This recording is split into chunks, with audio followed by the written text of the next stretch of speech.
Jemi në pjesën e tretë e emisionit dhe do ndryshojmë tërësisht temë dhe do të flasim për një çështje në fakt që na intereson të gjithëve, pasi na prek të gjithëve. Do të flasim për rregullat e reja që do të nisin të zbatohen gjatë këtij muaji, pra pas disa ditësh nga data 12 tetor, për çdo individ pra që lëviz drejt zonës Schengen.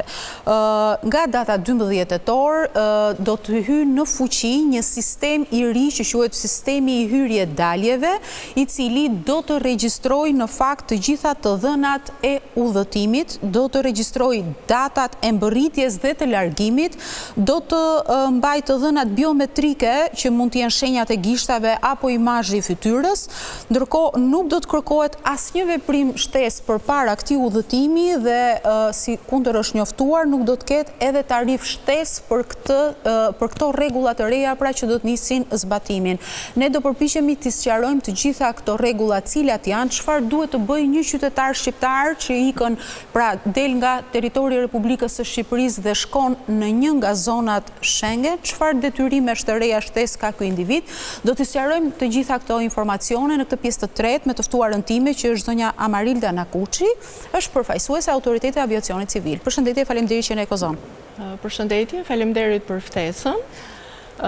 Normalisht sistemi i hyrje-daljeve është një sistem i ri i Bashkimit Evropian që synon të shkojë një hap përpara me modernizimin e udhëtimeve në Evropë. Përveç kësaj është pjesë e një pakete të gjerë të Bashkimit Evropian në lidhje me mbrojtjen e kufive të Evropës.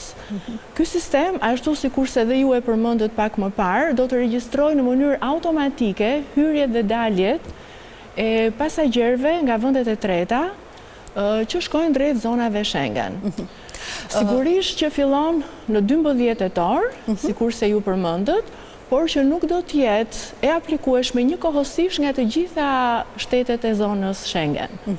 Atëherë, Amarilda, ta bëjmë sa më të thjesht bisedën. Supozojmë unë do të udhëtoj në datën 12 tetor nga aeroporti i Rinasit drejt një destinacioni europian. Supozojmë po marrim Milanon, po shkojmë në Itali.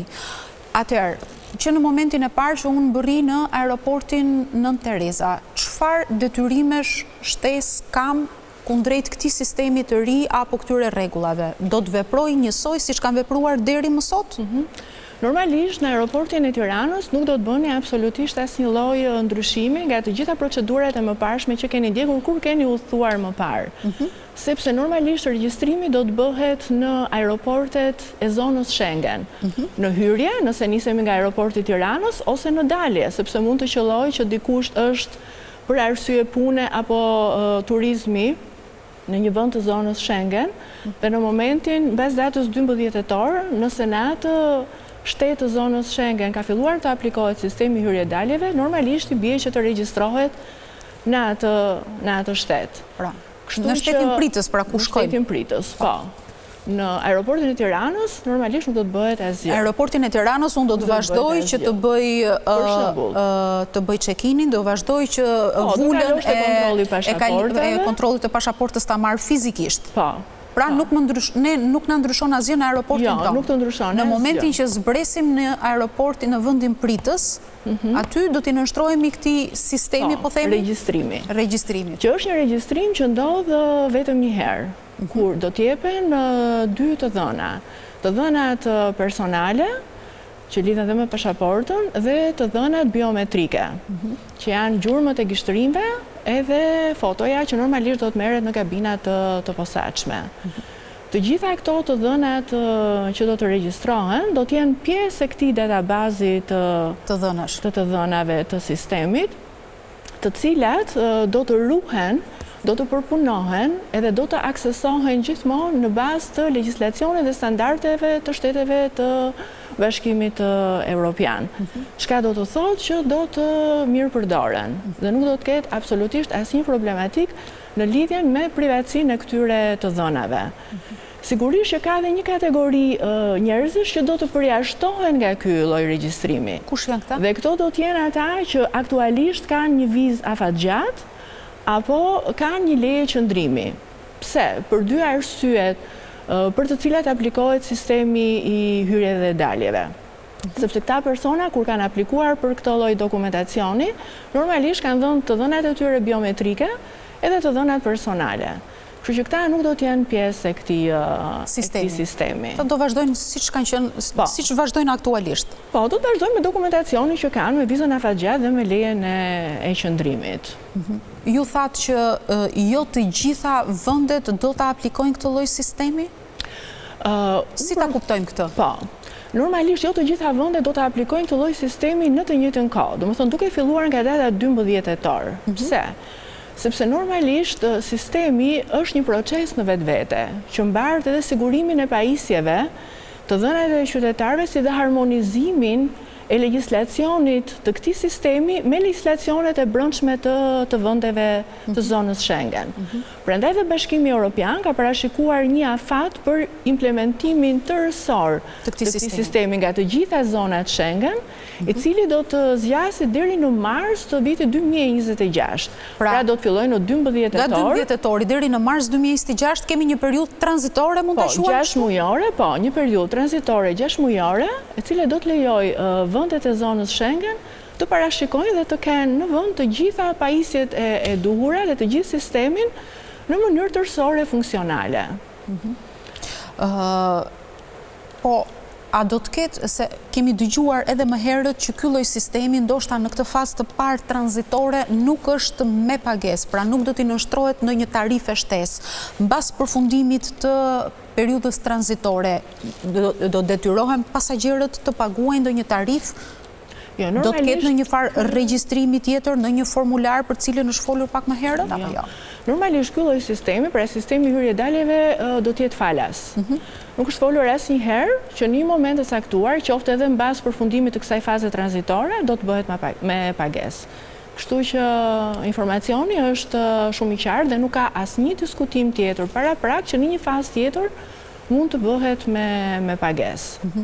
Ndonjë formular regjistrimi në një fazë të mëvonshme për vendet në Bashkimin Evropian, a parashikohet të ketë?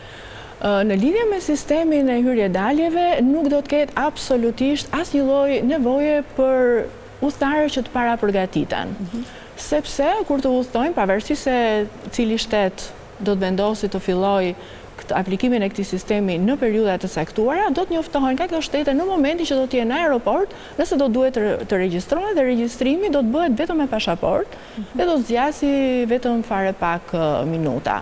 Kjo do të lehtësojë më vonë për këto udhëtarë edhe hyrje-daljet, sepse ato do të bëhen më të shkurtra, nuk do të jetë më e nevojshme të qëndrohet në pikat e kontrollit të pasaportës dhe nuk do të vulloset më pasaporta, sepse të gjitha hyrje-daljet do të regjistrohen në këtë sistem automatik. Në fakt, nëse ka ndonjë procedurë që e zgjat shumë daljen nga aeroporti pritës është pikërisht kjo radha që krijohet pasi zbret nga avioni dhe je në radhë për të vulosur pasaportën. Me këtë sistem ne do të shmangim atë komunikimin me policin në cilin do vend të Bashkimit Evropian apo në të zonës Schengen për momentin, i cili ndonjëherë të bën dhe pyetje ndoshta edhe të panevojshme, apo jo? Gjithsesi, sistemi në vetvete është ngritur jo thjesht për këto benefite për pasagerin që ne përmendëm deri tani, por edhe për të siguruar një menaxhim, një përmirësim të menaxhimit më të mirë të kufive, sepse do mundet që të parandalojë emigracionin e palishëm, do mundet të identifikojë në kohë reale të kalimin e periudhave të caktuara për të qëndruar në zonat Schengen dhe do të reduktojnë në një farë mënyre identitetet e reme që janë identifikuar si problematika në aeroportet të ndryshme të Bashkimit Evropian dhe të zonës Schengen. Kështu që është një sistem që është dimensional për sa i përket funksioneve të tij. Ndërkohë, ju thatë në mars apo në prill 2026? Në mars të vitit 2026. Do të jetë i unifikuar ky lloj sistemi në të gjitha vendet, ndërkohë që në këtë periudhë tranzitore mund të ndodhë që ne të vazhdojmë të kemi procedurat sikundër i kemi aktualisht, apo në varësi të vendeve dhe aeroporteve mund t'i nënshtrohemi direkt të shenjave të gishtave apo imazhit të fytyrës kur të bëjmë kalimin, apo jo? Eksakt, domethënë do të na shërbejë gjithë kjo periudhë 6 mujore për t'u nështruar në një farë mënyre procesit të regjistrimit sipas aplikimit të këtij sistemi në të gjitha shtetet e zonës Schengen. Por besoj për një njeri që udhëton për herë të parë mbas hyrjes në fuqi të këtyre rregullave, ndoshta udhëtimi i parë do të jetë pak më i gjatë se jo si kohë fluturimi, por procedurat që do të hasin pas daljes nga avioni do të jenë besoj pak më gjata. Regjistrimi do të bëhet, ju thash, regjistrimi do të bëhet vetëm një herë, do të marrë vetëm pak minuta. Pas këtij regjistrimi nuk do të ketë më në një fazë të dytë mbas disa vitesh? Një regjistrim i mundshëm mund të jetë kur ka ndryshime të dhënave të pasaportës, sepse normalisht në bazë të këtyre ndryshimeve do të regjistrohen pastaj dhe hyrje-daljet e pasagjerëve. Dhe këto do të jenë lehtësisht të identifikueshme, sepse sistemi vetë do të identifikojë ndryshimet që kanë ndodhur në pasaportën e individit, duke qenë se transporti ajror gjithnjë më shumë po digitalizohet dhe interoperabiliteti ndërmjet sistemeve po bëhet gjithnjë më konsistent, sigurisht që kjo do të facilitojë edhe proceset e identifikimit të këtyre ndryshimeve. Këto të dhëna për çdo udhëtar zakonisht do të ruhen deri në 3 vite nëse nuk do të konstatohen shkelje, dhe deri në 5 vite nëse do të ketë shkelje të tilla. Kështu që kjo është le të jetë një lloj ndërgjegjësimi edhe për të gjithë udhëtarët që të jenë të kujdesshëm për sa i përket afateve të qëndrimit në zonat Schengen. Pra nuk duhen të kaluar. Do të jenë më të monitoruar tashmë. Patjetër, sepse informacioni vjen në kohë reale, sepse siguron ky sistem. Këta pasagjerë do të jenë më të monitoruar, kështu që duhet të jenë shumë më të kujdesshëm që të mos te kalojnë atë afatin 90 ditor total brenda një periudhe 180 ditësh. Sepse mund të përbëjë një arsye më pas për të penguar lëvizjen e lirë të këtyre pasagjerëve drejt vendeve Schengen. Çfarë mund të themi të gjithë atyre qytetarëve që na dëgjojnë, rregullat e reja do të përfshin të gjithë vendet e Bashkimit Evropian? Po, në fakt tu vlen që të bëhet një shpjegim që besoj që do të plejë të gjithë udhëtarëve, duke qenë se përmendëm dhe pak më përpara që sistemi i hyrje-daljes do të aplikohet për zonat Schengen. Në fakt, aktualisht kemi vendet të Bashkimit Evropian që nuk janë pjesë të zonave Schengen, ashtu sikurse kemi vendet të zonave Schengen që nuk janë pjesë të vendeve të Bashkimit Evropian. Kështu për shembull Norvegjia, Liechtensteini, Islanda dhe Zvicra nuk janë pjesë të Bashkimit Evropian, por janë pjesë të zonës Schengen. Çka do thotë që një udhëtar shqiptar që vjen nga Norvegjia mbas datës 12 do të jetë i detyruar që të regjistrohet në këtë sistem. Ndërkohë që kemi Kiprin dhe Islandën që nuk janë vende të Bashkimit Evropian, por nuk janë vende Schengen, ku Kipro ka filluar dhe po ndjek procedurat për të bërë pjesë e kësaj zone, dhe ndërkohë Irlanda ka vendosur që të mbajë kontrollin e pavarur të kufive të saj. Kështu që ky lloj informacioni është për t'i shpjeguar edhe një herë më shumë udhëtarëve dhe pasagjerëve që do të ketë një divergjencë dhe larmishmëri të aplikimit të këtij sistemi në vende të ndryshme të zonës Schengen. Besoj autoriteti i aviacionit civil në bashkëpunim ndoshta edhe me institucione të tjera do të ketë kështu fushata informuese apo në Po, në fakt ne kemi filluar fushatat informuese, sepse janë në kuadër dhe paralelisht edhe me gjithë iniciativat e Bashkimit Evropian, të vendeve të treta dhe të zonave Schengen në lidhje me informimin dhe sensibilizimin e udhëtarëve. Megjithatë ne mendojmë që edhe vetë bashkëqytetarët tanë dhe pasagjerët do të jenë një burim shumë i mirë dhe eficient për informacionin në lidhje me këtë sistem ndaj të afërmve të tyre, familjarëve, kolegëve, dhe do të ndahet si një lloj eksperiencë që do të mirë menaxhojë këtë sistem edhe për qytetarët tanë. Megjithatë, autoriteti i aviacionit civil do të vijojë proceset mbështetëse ndaj këtij sistemi në bashkëpunim të plotë me të gjithë aktorët e industrisë aviacionit, me qëllimin e vetëm për të mundësuar një transport ajror komfort edhe të aksesueshëm për të gjithë qytetarët tanë. Megjithatë, ne do presim e do shohim se nga data 12 tetor, kur të nisin zbatimi konkret, si do të funksionojë dhe çfarë rregullave pra që do t'i nënshtrohen qytetarët që do të udhëtojnë në zonat Schengen. Unë të falenderoj që ndave me mua këto informacione. Faleminderit juve. Nderuar miq, kjo ishte gjithçka që kishim përgatitur për këtë emision, bashkë do shihemi të dielën e ardhshme. Deri atëherë, mirupafshim.